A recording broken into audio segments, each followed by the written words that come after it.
and it hits me, oh my gosh, this is that triangle. You know, there's explanation for everything that occurred in the Rendlesham Bars incident that doesn't involve aliens at all. It was completely silent. It comes right over our heads. He saw a classic flying saucer, really, standing in the clearing. He turned over to my father and held his hand, and he looked in his eyes, and he said, "We're not alone." Welcome to Podcast UFO for our live show. We're live every Wednesday at 8 p.m. Eastern Standard Time on the Dark Matter Radio Network. Please remember to visit the website podcastufo.com for past episodes, blogs, and forums. During the show, feel free to participate live in our chat room. And don't forget to like us on our very active Facebook page. Hello and welcome to the show. I'm Martin Willis, your host. We have a great show for you tonight with Dr. Ron Westrum. I met Ron last year at the North Carolina UFO convention. I really loved what he had to say. We do have a clip from Andy Fleming coming up, and he's going to take a look at our Galactic Center. That'll be up in just a second. I want to thank Michael Lauk last week for filling in for me. I was moving. I was without internet. And he came in at the last minute. He did a stellar job. And if you missed it and you miss Michael on the show, because he used to be our newscaster, you can go to our website, podcastufo.com, and listen to the podcast from last week. He did a great job. Well, speaking of news and newscasters, I seem to be burning through them. John Tobin says he has too much on his plate, and he's no longer our newscaster. So I may ask our guest tonight, who's a sociologist, on what I'm doing wrong. Maybe I should stop abusing newscasters. I don't know what it is. I may talk about a few things about the news myself instead of having a newscaster. And as a matter of fact, I'm going to talk about U.S. former President Bill Clinton was on the Jimmy Kimmel Show. Please check out our video in our show notes. Kimmel basically said the first thing that he would do if elected was ask what the heck is going on with UFOs. And Clinton really has some good points. It's pretty interesting. He was one of the presidents that actually looked into the subject. Well, hang on for just a second. We're going to listen to Andy Fleming and what he has to say about our Galactic Center. And hi, Martin and listeners. And today I'm talking about the latest news about Sagittarius A star, which you'll remember from last week, is the supermassive black hole at the centre of our galaxy. Now, in the coming weeks, astronomers may see this monster having a cosmic snack. The gas cloud called G2 is in the process of colliding with it. G2 has a mass of 3 Earths and is no match for Sagittarius A star, which has the mass of 4 million suns. Imagine that. If the black hole devours much of the cloud, fireworks could ensue. Heated to billions of degrees as it spirals inward, the doomed gas cloud may emit a last gasp of radiation from across the electromagnetic spectrum. Even if the encounter proves a dud, it may still provide an insight about the feeding habits of supermassive black holes. The first stage could come just weeks after the cloud, already stretched into a spaghetti-like strand by the black hole's gravity, makes its closest approach to Sagittarius A star. At closest approach, the cloud's distance from the black hole will still be about 200 times Earth's distance from the Sun. Nonetheless, the passage might be near enough for G2 to plough into the outer edge of the swirling disk of matter, believed to surround and feed the black hole. The shockwave generated by that encounter may create X-rays and radio waves that could be detected by telescopes. If the cloud contains a star at its centre, as some astronomers have proposed, it may produce a stronger shock and generate more light. The encounter could have another effect. Disruptions in the cloud might alter the direction in which the radio waves vibrate as they travel through space. Simultaneous observations with telescopes tuned to different radio wavelengths have a chance of discerning the wave's twists, giving astronomers new details about the cloud's properties. But most of the potential fireworks are perhaps decades away. Moreover, astronomers think that if the gas cloud is to be swallowed, it will have to lose much of its angular momentum or orbital rotation around the black hole. Next year, the Event Horizon Telescope that has already examined Sagittarius A star will gain enough resolution to discern the light that just misses being dragged into Sagittarius A star, but is bent by the black hole's gravity into a halo that frames it. Now, this is important because deviations from the predicted shape of the halo would indicate that Einstein's theory of gravity needs revision. Well, I always like hearing from Andy. And like Michael said last week, it's good to hear him talk about anything. Our upcoming guest is Ron Westrum.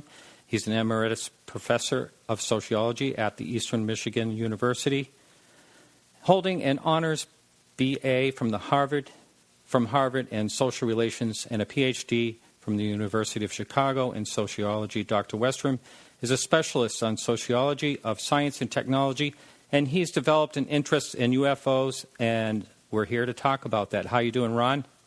I'm very well, thank you, Martin. Thanks for joining us. And last year I listened to you at the conference and really loved what you had to say. And it's interesting when you actually dive back into the history and the whole sociological scheme of how things are suppressed and all that. Can you, first of all, it always interests me, and I think interests a lot of our listeners, to find out what makes someone like you in the field you're in have an interest in UFOs. Well, I think it's almost the other way around in the sense that I've been interested in UFOs as far back as I can remember. And so as I begin to acquire the rudiments of sociological knowledge, I began to think, well, what can I do with the sociological knowledge I have to help elucidate the UFO problem? And it took many years to figure that out, actually. But I think that probably that what I've done with the issue of hidden events has been a tremendous help to me in understanding the UFOs and also, of course, society's attitudes toward UFOs. Oh, wow. So, yeah. So what I've tried to do, basically, is I looked at UFOs as an example of a class of events, and this class of events is called hidden events. And what happened is that I began to look for other situations like UFOs where there was essentially hidden knowledge, where people had seen things and didn't feel comfortable in coming forward with them, where science was not particularly interested in hearing about things that didn't agree with its already decided nature of reality. Mm-hmm. And so that's what I did. I began to research things like the meteorite controversy in the 18th century. I looked at the battered child syndrome actually in some detail, and have spent a lot of time looking at some of the more familiar anomalies like Bigfoot and sea serpents and so forth, and also at some of the more obscure ones like spontaneous human combustion. Oh, that for some reason that's always fascinated me. I know right. This is a UFO show, but I guess the bottom line is, do you know if that's real? Does that really happen? Well, yes, I think it does. In fact, I got a very interesting letter from a scenes of crime officer in England who said that he had been involved in a case like this, where it was, in his account, essentially, indisputable that there had been essentially spontaneous human combustion. But he said the police department was really not very interested in exploring that possibility. And if we had more time, I'd tell you about all the forensic pathologists in England who have, varying opinions on this subject, most of them negative. But nonetheless, the evidence seems to be very strong. And of course, there was I'm forgetting which Charles Dickens novel this was in, but he actually mentioned spontaneous human combustion in the novel, and that's how one of the characters dies. Wow. Now, do you think, with your background, is the thing that comes to mind for me is fear, is what controls how people try to regulate what they know. And, for instance, let's just say human origin. There's always controversy on, part of evolution and how long the human form as we know, a modern Homo sapien, has been here. And then when anything is sort of controversial discovered to that, it's like, either kept quiet or the person loses their career. Or is this like all based on fear, or what is it that makes science so rigid in this manner? Well, that's a good question. Let's deal with a more familiar case, the head of Brontosaurus. When the first Brontosaurus skeleton was discovered, they couldn't find a head right away. But they found one 10 miles away and decided that was the Brontosaurus head. And that, of course, is a familiar sort of bulldog shape that all of us have grown up with, and Sinclair Oil used in their advertising campaigns and so forth. Yep. Well, some years later, they found a skeleton with the head, basically, or a head that was much, much closer. And it looked more like Diplodocus, okay? And so there's a very interesting story, and it was told, actually, I think it's Saturday Review, about how the powers that be to block the knowledge of this second head. Part of the problem was, by the way, they had taken one of the Brontosaurus skeleton they had, and they'd made copies of it and sent it to a bunch of different museums, okay? They had plaster casts, okay? Well, if you had a plaster cast of Brontosaurus, of course, the last thing in the world you want to do is have to change it. Scientific authorities lined up in favor of suppression instead of in favor of open discussion on this. And it literally took, I think, something like 50 or 70 years before this finally got corrected. Wow. In some ways, people are so primitive, and in other ways, when you think of, you go back to astronomy and Galileo, and it always comes to the point where they're under pressure when they discover something that's new or different. And before we go any further, just if you're listening live, please jump over to the podcast UFO 12 sign in on our chat room, and you're welcome to pose questions to our guest this evening. So as far as any of the studies that you have done on the UFO subject, can you talk a little bit about that? Of course. Sure. Well, UFOs are a perfect example of a hidden event because, of course, we know that basically most of the time when people see UFOs, they don't report them. Mm-hmm. But what's even more interesting is even in cases like the Chicago O'Hare case where this UFO made a hole in the cloud, the level of uneasiness and the level of suppression is really quite amazing. I'm not sure in whose interest this was waged and so forth, but it's fairly difficult to deny something that made a circular hole in a cloud, especially when flight crews and so on have seen this thing. So, what was in it, basically, for people trying to suppress this, except that nobody wanted to be questioned about something that was considered to be unusual, counterintuitive, impossible, and so on and so forth. Right. I had talked to Leslie Kane about that, and one of the things I think about is, I think it was United Airlines, was it? And Gate C5 or whatever it was. But you just wonder when these people, their career is going to last so long, or these people that were witnesses is what I'm talking about, mm-hmm. that kept hush-hush. Eventually, I would think that someone's going to come forward and say, hey, look, I don't work for the airline anymore, and I want to talk about this. You'd think that would happen sooner or later. Well, yeah, think about the Phoenix Lights and how long it took the governor to come forward and say that he had actually seen the.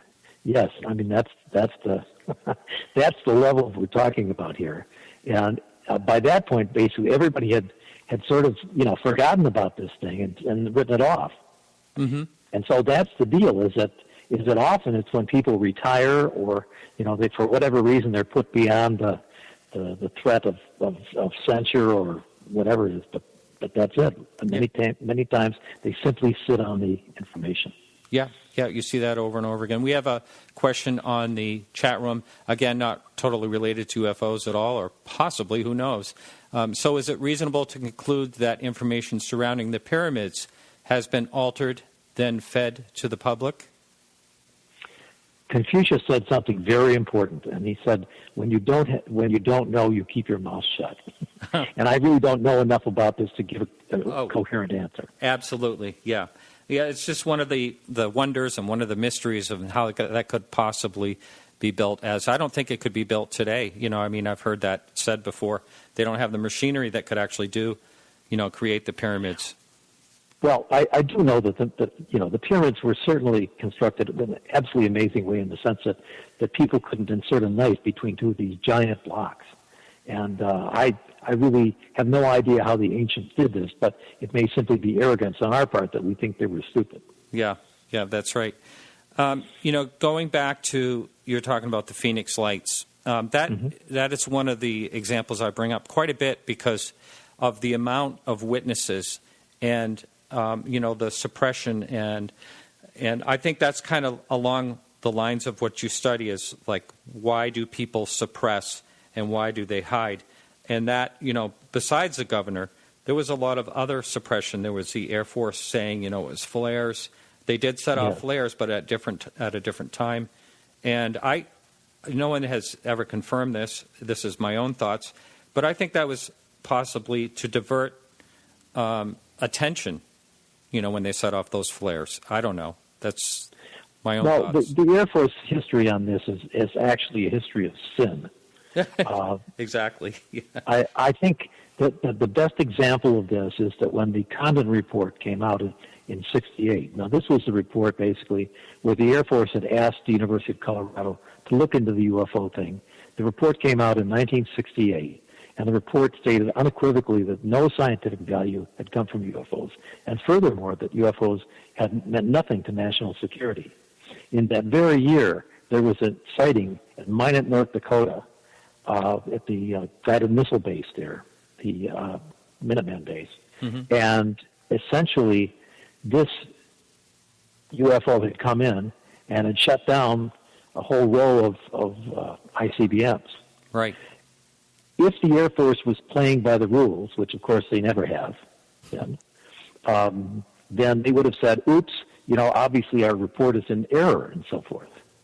But nobody said much about this at the time, and it didn't come out until much later. And unfortunately, there's a group that has done an extremely thorough investigation of this. Yes. And it's online, and you can get it. And they actually interviewed 35 witnesses. The most interesting aspect of this, though, is that the people in Blue Book actually knew about this, and they couldn't speak to the pilots of the plane who had seen the UFO. And the reason that they couldn't speak was they didn't have the necessary clearances. Oh. Okay. So here's the ridiculous thing, is that the National Government Investigation Bureau doesn't have the clearances to investigate what is clearly a sighting that indicates a severe threat to national security, and essentially writes it off, and this is the really amazing thing, as ball lightning. What the people in the B-52 saw as they were going over the runway to look at this thing was something 150 feet long and glowing like a miniature sun. I think that was swamp gas. That there's no ball lightning that's 150 feet long and glows like a miniature sun. Okay. Yeah. I mean, it just, I know something about ball lightning. In fact, that was one of the cases I studied. Oh, really? Yeah. I've always heard about that, but a lot of times people talk about orbs and things like that. And do you think what is ball lightning? I mean, it's energy, but do you know exactly what it is when you looked into it? If I could tell you, I would probably get the Nobel Prize. What I can tell you is that about this from a sociological point of view is interesting. And that is that everybody used to think this was a rare phenomenon until they did surveys at 2 national laboratories. And what they found out is that the frequency of people seeing ball lightning sometime in their lifetime was 1 in 20. Okay, this was not a rare phenomenon. This was something that was actually witnessed fairly often. And in one of the presentations that I did, I explained essentially that it was in nobody's interest to report a ball lightning sighting, and especially not in the interest of lightning experts, because they didn't want to look stupid. Wow. Getting back to why I mentioned to you that I thought things it was based on fear, why people would, or science would suppress. You mentioned about the brontosaurus head and how they didn't want to change all the plaster, castings of that. What essentially is it that makes, let's just talk about science in general. Sure. What makes science want to suppress knowledge? Well, people hate to admit that they've made a mistake. That's reason number one. Reason number two is that they often think that this will give some support to superstition. And superstition is often defined as whatever scientists don't believe, okay? A good example is, paranormal events, okay? And in paranormal events, science essentially has declared, well, paranormal events are just not possible, And in fact, somebody even said ESP is error someplace, okay? Well, now we have very strong evidence from quite a number of different experiments. Dean Raven has done many of them, that in fact, that something is going on which certainly indicates some sort of ability to affect the physical world without directly touching it. But the last thing in the world that science wants to admit is that there is stuff like this that are anomalies that are not under their control. And in fact, the interesting thing, I did a little survey one time on sea serpents, and one of the scientists I interviewed said, he said, I'm sure there are unknown things in the sea, but it can't possibly be what people popularly imagine it to be. Because the idea that somehow the public would be right and science wrong is just absolutely unthinkable. Yeah, and, that's pretty much across the board, I hate to say. Yes. Especially when it comes to UFOs. I think Stan Friedman, often says, if that was true, then I should know about it. And that's kind of the attitude that science has a lot of times. Yes, I refer to it as the fallacy of centrality. And what you just said is exactly the fallacy. It's, if this was going on and I know about it, I would know. Sorry, it makes me think about, quantum entanglement. That's just a good example. Right. That is such a baffling thing, when I can't remember, not electrons, but whatever it is, they could be light years apart and react exactly at the same time, and they have no answer for why that works. And it's just one of the big mysteries, and it's one that, it shows that something like that happens. Yet when something is paranormal, which to me is along the same lines as that, it's dismissed. Yes. Well, by the same token, when people talk about UFOs being impossible because nothing can reach us from another star, right? It's very interesting when you pose this question to engineers and to and physicists and theoretical physicists. Theoretical physicists will often just sort of laugh at the light being the limiting factor, the speed of light being a limiting factor, and will come up with all sorts of ways you might get around the speed of light. But if you talk to the ordinary physicist about this, the ordinary physicist will say, well, it's clearly impossible. And it's fascinating to see that again, you talk to engineers about this, and they'll start talking about ways that you might do this. So it's even scientists are not necessarily united, but the people you ordinarily talk to are more like the average physicist who just says, well, it's impossible. But if you talk to the people like astrophysicists and so forth, they'll say, well, this could happen in the following ways. So, yeah, that is, I believe, one of the things that you hear most often is that there's no way that they could live long enough or have enough energy to travel, interstellar. But there are people like Robert Schroeder who has a theory on how that may happen.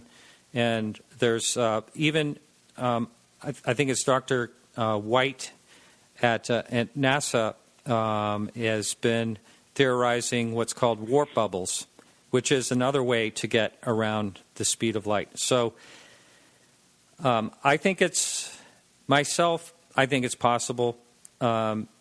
It's just that we are thinking with the knowledge that we have now, and who knows what advanced, intelligence could have foreknowledge, and I know they say the laws of physics can't be broken, but the laws that we know about, in my opinion, can't be broken. Yes, I think that's a very important point. And I think I remember when Edison was busy inventing the electric circuit, there was somebody who was an expert in electricity, and he said, there's no way that Mr. Edison can, break the well-known laws of electricity and so forth. And clearly, Edison had a better understanding of electricity than he did. Yeah, that's right. And, you talked a little bit about the history of, the suppression. And one of the things, I looked for this on Google a while back, but I couldn't find anything. But I had heard a long time ago, I think when I was growing up, was that there used to be a theory that if you traveled faster than 60 miles an hour, your heart would stop. Yes, there was a lot of rubbish written about what railroad trains would do to people. That's right. Yes, in fact, so there was a book by a guy named Shrivelbush called The Railway Journey, and it's full of superstitions, and that you can only call them that, about what was going to happen to people if they went too fast. And this was similar garbage was written, about early trains that were going to go faster than 10 miles an hour. So. Right. Now, in your profession as a professor, have you ever been ridiculed for speaking about UFOs or talking about them? Everybody in academia who's interested in strange events pays a price for that interest. Roy Mackle, who studied the Loch Ness Monster, was basically told by a member of his department he would never make full professor. Dave Jacobs, who has done some very fine UFO research, has been told basically the same thing, and I'm absolutely sure that how that worked. Many of my colleagues have encouraged me to drop my interest in UFOs and the other things that I study for the same reason.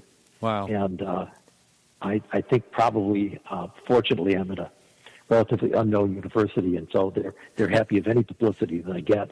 So if I were at a major university and doing this stuff, I think it would be the kiss of death. Okay. How about any colleagues that have a quiet interest in that? Have you encountered that? Oh, absolutely. One of my colleagues works in a part of the University of Michigan that I won't describe, but suffice it to say is very, very interested and very involved in doing stuff on some part of UFO research that I'm not going to mention, and he absolutely will not let it be known publicly that he has this interest. Yeah. It's funny. I have a profession that, it's basically in the fine arts and antiques, and I'm known basically for that. And I think I've been at this for about 2.5 years, and every once in a while I'll bring the subject up if I feel comfortable with someone. But there's been 4 people in my business, that have stumbled on my podcast that want to talk to me about their UFO experience that I think is really interesting. And 2 of them have TV shows.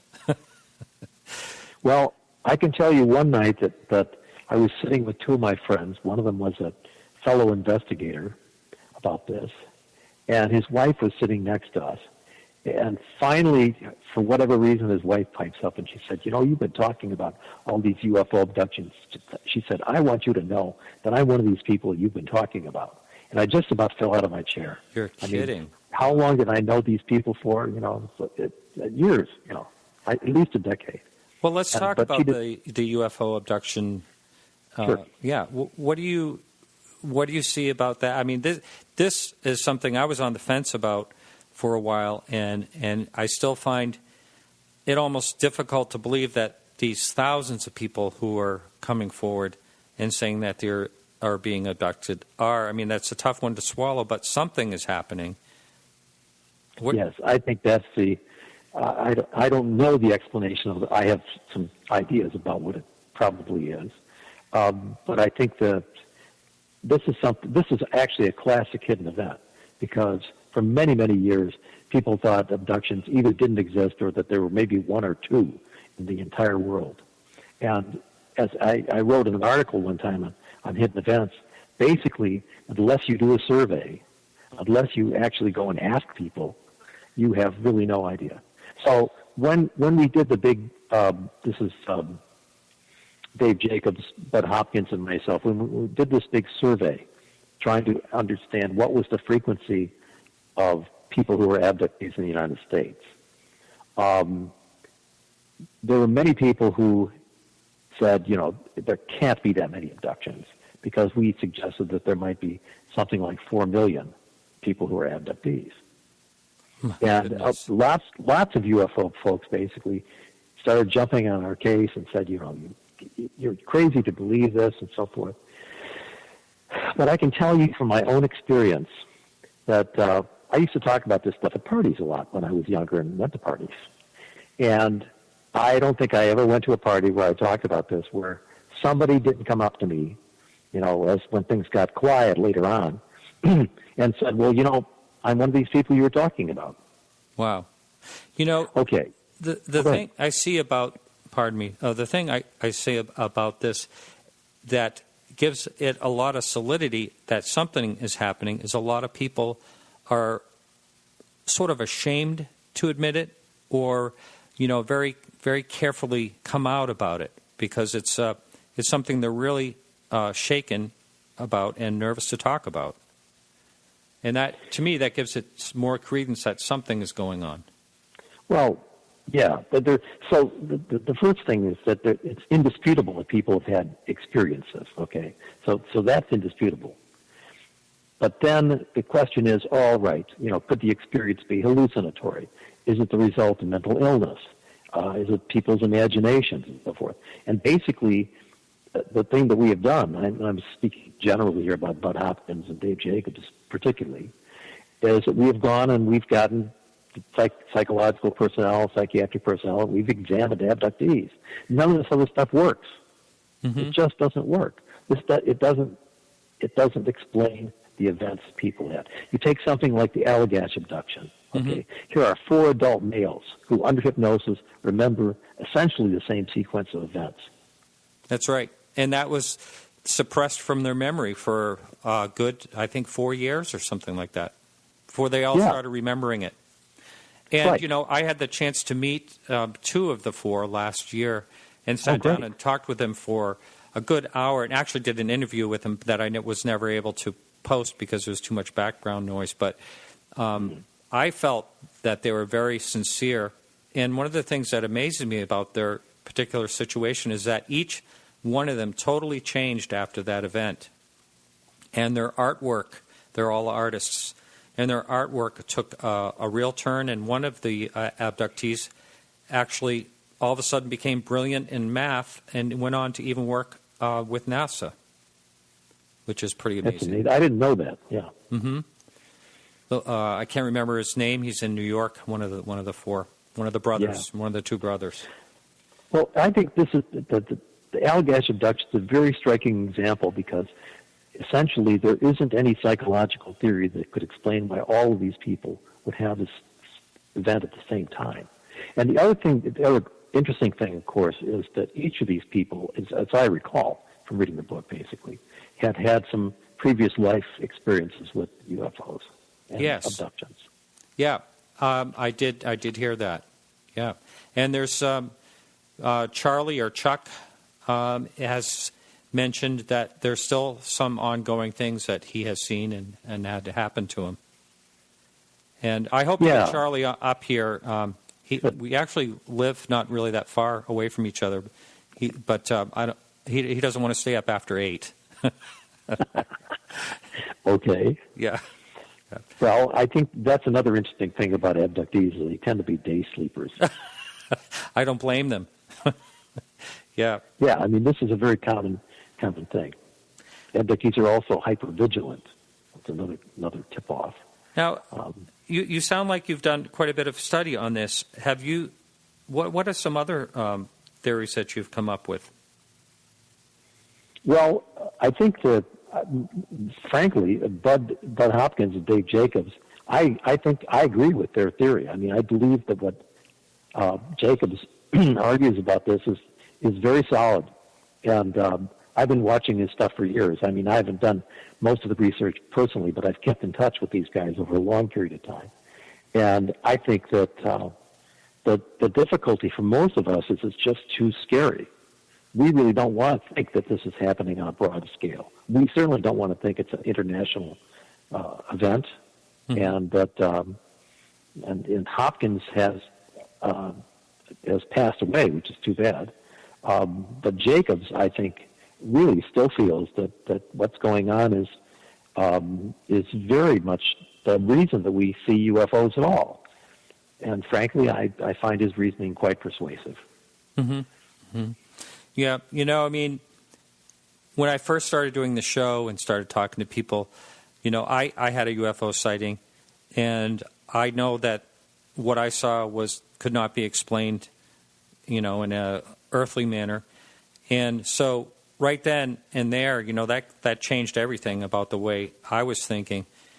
And it actually progressed for me to also think, well, if they're coming here, why are they coming here? And wouldn't, abduction be possible? Because wouldn't we do exactly the same thing if we were exploring, not, say, abduction per se, but at least studying, what life was on, a different planet. And I'm sure that's exactly what we will do eventually when we actually go out there and explore.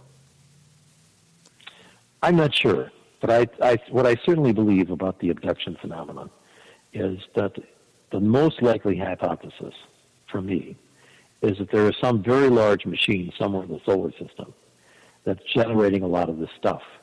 That's basically an interstellar intervention vehicle. And the problem is we tend to think about this as, like an experiment or exploration or something like that. But I think this is very clearly an intervention. And I think because it's an intervention, it's something that's highly routinized. I think the grays that people talk about experiencing and so forth are probably some sort of biological robots. They're not particularly smart.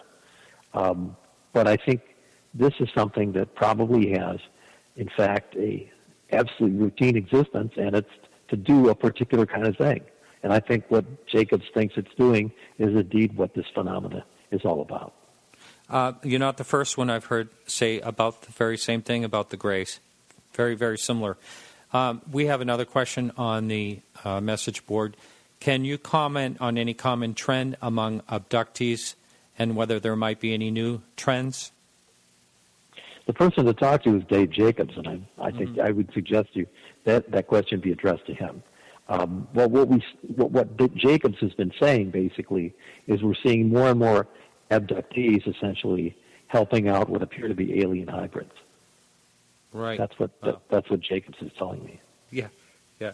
You mentioned intervention, and that kind of goes along with some of my thoughts. You mentioned earlier the study of possibly you maybe have been talking about Robert Hastings about the yes, I am. UFO and nukes, and yes. That's clearly that phenomenon is clearly an intervention. I mean, that's the only thing that really makes sense.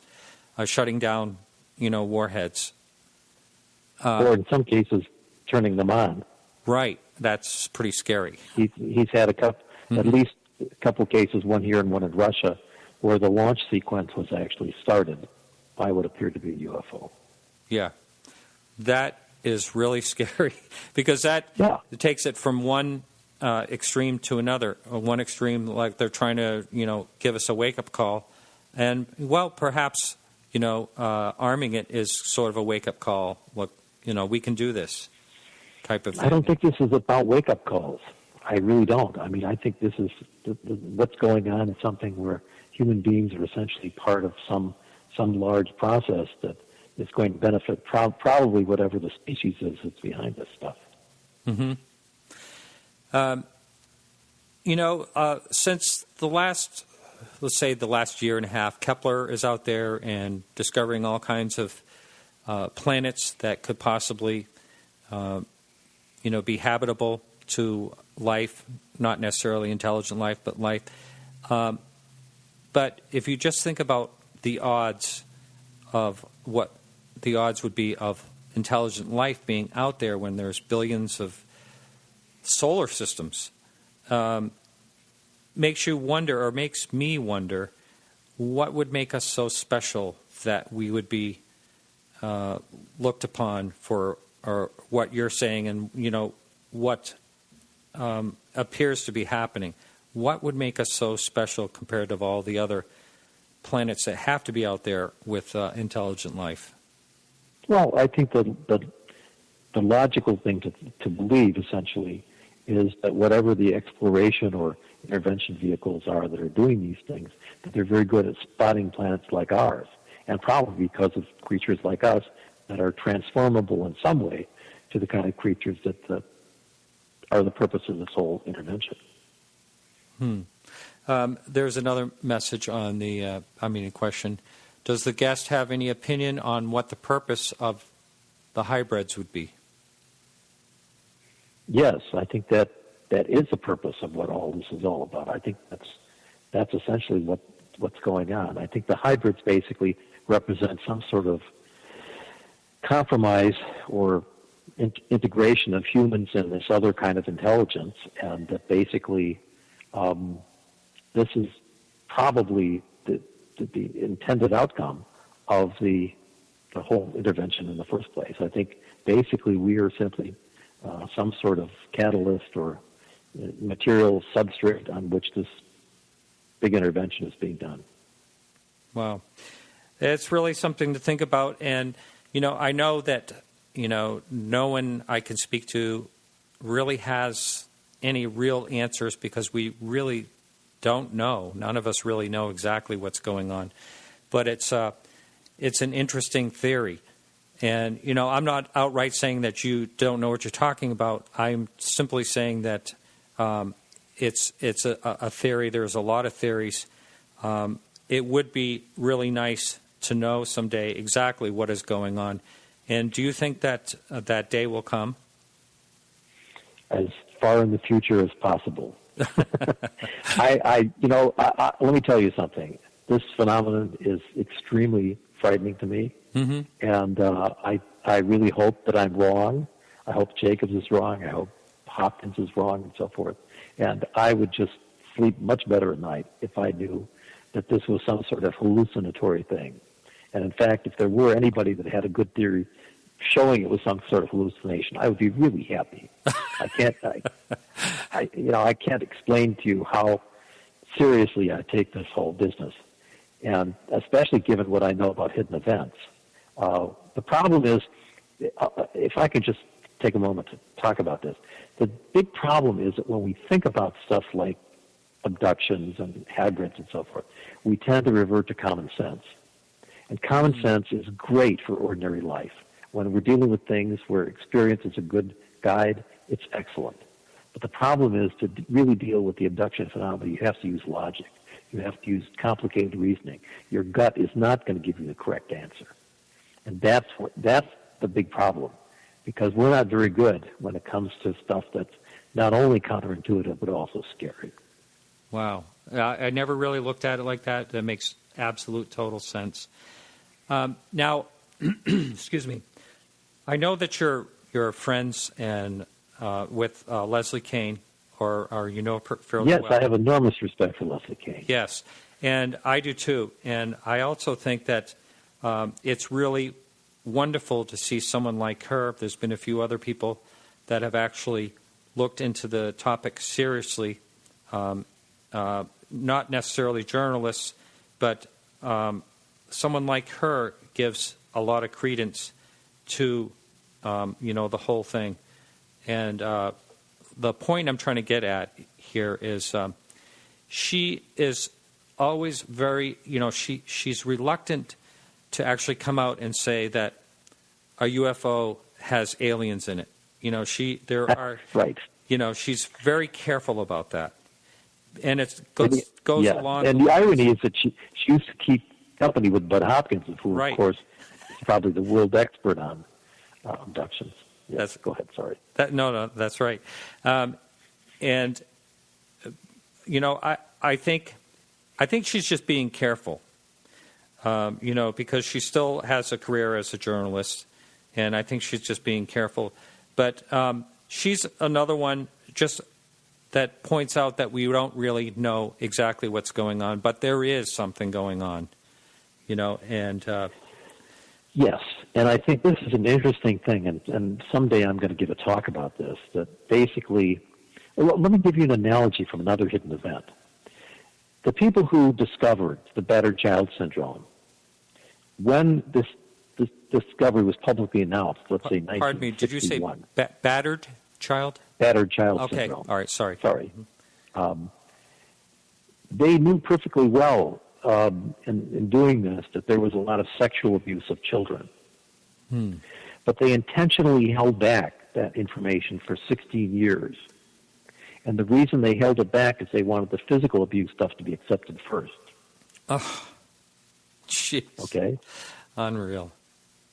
But this is what happened. I mean, and the person who discovered the battered child syndrome, I talked to him, Henry Kemp. He and his whole team knew all about the sexual stuff, but they intentionally held it back because they didn't want to be tarred with the brush of unreality, which later a lot of the stuff, the physical stuff, was described as false memory syndrome. Now, when you say a battered child syndrome, is it the way someone develops over time? That person has what happened syndrome? was in the 1960s, people began to realize that children were being beaten by their parents in much larger numbers than anybody imagined. I mean, we're talking several orders of magnitude here in terms of the suppression of these events. So radiologists first and pediatricians second got involved in explaining that, hey, there's something going on here, and it's very widespread. And it took years, basically, for Kemp, who was a pediatrician, to get this stuff accepted. And people realized that it wasn't a matter of thousands. It was a question of, probably a couple million people, at least, in the United States, being the subjects of this battered child syndrome. But the interesting thing to me is they had no clue. Even the people who were involved in researching this had no clue how big this problem was. And I think this is the interesting analogy, essentially, with UFOs. So the real question is, how big is this problem? And that's why Bud and Dave and I did this big survey of abductees. Can we find, if we find out, how frequent are abductees in the population? How many of them are there? So People you've been didn't at like, this. by the way, the answers we got. Pardon me. You've been at this subject a long time. Then, if you were actually interacting with Bud, how long have you been active in this? 40 years. Okay. Wow. That is amazing. I didn't know that. Wow. Well, and so that's why I did all these studies of things like meteorites and spontaneous human combustion and sea serpents and Bigfoot and so on and so forth, because I wanted to see how these phenomena were treated by science. Oh, wow. And is ghosts one of those things, too? It certainly would be, but I just haven't studied it. Right, yeah. And you mentioned Bigfoot earlier, and again, this is a show about UFOs, but there seems to be a number of UFO sightings related to Bigfoot sightings. Yes. And I'm just wondering if particularly in Pennsylvania. Really? Yes. Wow. Yes, well, Stan Gordon has been looking into this for years. He, I think, was the state director for Pennsylvania for a while. And Stan has written, I think, either 2 or 3 books on UFOs and Bigfoots in Pennsylvania. And his stuff is very good. I mean, he's done a great job. Anybody who's interested in it would be well advised to consult I think one of the books is just called UFOs and Bigfoot or something like that. Mm-hmm. But when I first heard about this stuff, I thought, well, this sounds like a hallucination and so forth. But if you begin to look at the details of the sightings, it's a very different story. Right. Now, Ron, I know you're an author. You've written some books. Would you like to talk about what you've written? Oh, I mean, the books I've written are basically about other sociological things. I wrote a book on the Sidewinder missile team because I read an article in the Wall Street Journal about this little guided missile with good. And so I actually went and interviewed the Sidewinder missile team, and I'm pleased to say the book has gone through 4 printings. Oh, wow. Must be okay. Now, have you ever considered writing on the topic of UFOs? Well, I've written quite a bit on it, actually, but it's all been published in places like the MUFON UFO Journal. Right, yes. Stuff like that. I haven't done it in the book form. Uh-huh. Is that something you would explore in the future? I'm 68 years old. There's only so much time in life. So well, you wear it well. You certainly don't look it.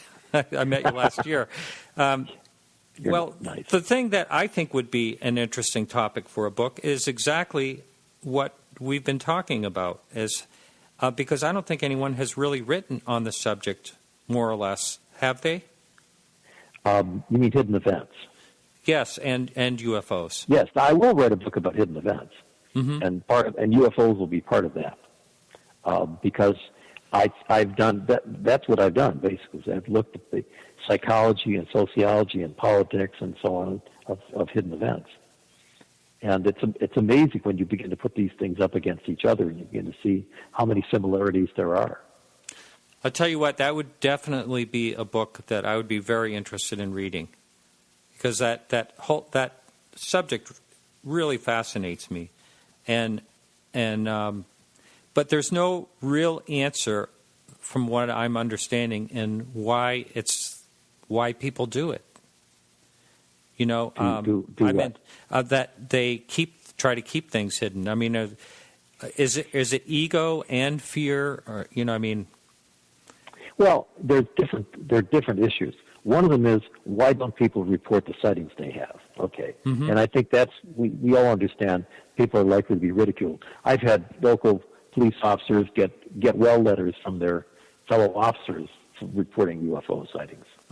So that stuff is we can all understand it. In fact, there was a local guy named Frank Manor whose yard was trampled, and people would literally drive into his yard and scream things at his house as a result of some sighting that he had. Oh, wow. Then there's another thing. There's the psychology of the newspaper. Why don't newspapers write about UFOs? Mm-hmm. And I can't go into it right now because it's a complicated subject. But basically, there's a doctoral thesis by Herb Strentz of Northwestern, which is brilliant, about why newspapers don't report about UFOs. And the interesting thing is, the more prestigious the newspaper, the less likely it is to say anything about UFOs. Wow. Okay, then we've got another level here where we're dealing with the scientific community. Now, this is an area where I've actually done the most work. And in the case of the meteorite business, I literally spent time reading a lot of 18th century documents to try to find out why it was that science didn't want to see and hear about the meteorites. Well, I remember Thomas Jefferson said something that they don't exist. There's not, like a rock cannot fall from the sky or something like that. Well, there's something that he's reputed to have said, that he would rather believe that 2 Yankee professors would lie rather than stones fall from the air. But nobody's ever traced that down. The one thing that he definitely did say was, when somebody had brought to him the evidence of one of the local falls of meteorite, he said, I can tell you the answer in 5 words. He said, it is all a lie. Oh, wow. We have another question on the message board. Can the guest suggest what it might take sociologically for humans to get past the fear and ridicule? A smoking gun. Exactly. I mean, that's what you need is something that's, you'd think, well, hey, if they were over the White House, that would be enough. But that happened in 1952, That's and right. It wasn't enough, okay? So then maybe one of these things landing on a big grassy knoll somewhere in the middle of the city, well, maybe that might do it. But then, we already had the Chicago case, and, O'Hare is the busiest airport in the country, right? Mm-hmm. So, what would it take? I think that unfortunately the kind of thing that it would take is something where I would feel at that moment it might be a little bit too late to do anything. That's what I... Wow. Yeah. So you really are focused on the fact that you think it's not a good thing? I don't think it's a good thing at all. You know, I mean, I would love to reassure people, and I have to admit there are abductees who like what's happened to them. They constitute, in my opinion, about 5% of abductees, okay? Mm-hmm. Everybody else seems to be absolutely terrorized. Right. You know, the thing that you hear, like you hear people say, you know, they are benevolent because if they wanted to destroy us, it would be so easy, you know. But like you're saying, it could actually, you know, be for another purpose entirely. Yeah, this is not about. I mean, obviously they could wipe us out if they wanted to, mm-hmm. but I think the truth is they have some other use for us. That's what I find scary. That is scary. I don't think I want to know anymore. And we're just about ready to wrap it up. Sure. Do you have I know you have a Wikipedia page. Do you actually have a website? I'm working on it. No, but if you just put Westrum UFO into Google and see what you get. Okay. That's my best advice. Yeah, that's right. And is someone able to contact you through, say, through email that's posted somewhere? Well, I'm at Eastern Michigan University, and if you look me up on the university website, basically, and the sociology department, I'm sure you can get my phone number. All right. Okay, Ron, thanks so much. That's going to be it for today's show. And my pleasure, Martin. Yes, thank you very much. And if you missed any part of this show, you can catch it as a podcast and a whole bunch of other podcasts on our website, which is Podcast UFO. Also, you can check out links to our stories and our show notes. I don't think we have too many show notes today. I want to thank everyone for helping out. Our guest, of course, and Keith Rowland, producer of the Dark Matter Radio Network, Andy Fleming for the astronomy look, and Carrie Lloyd Whitehouse for the music. I want to thank Peggy Shunning for the wonderful job she does adminning our Facebook page. And remember to like us on Facebook for all the latest UFO and astronomy news. You can check us out live next week right here at the Dark Matter Radio Network and every Wednesday at 8 p.m. Eastern Standard Time. And don't forget to jump in the chat room at Podcast UFO. This is Martin Willis saying thanks for listening, and keep your eyes to the sky and your curiosity high.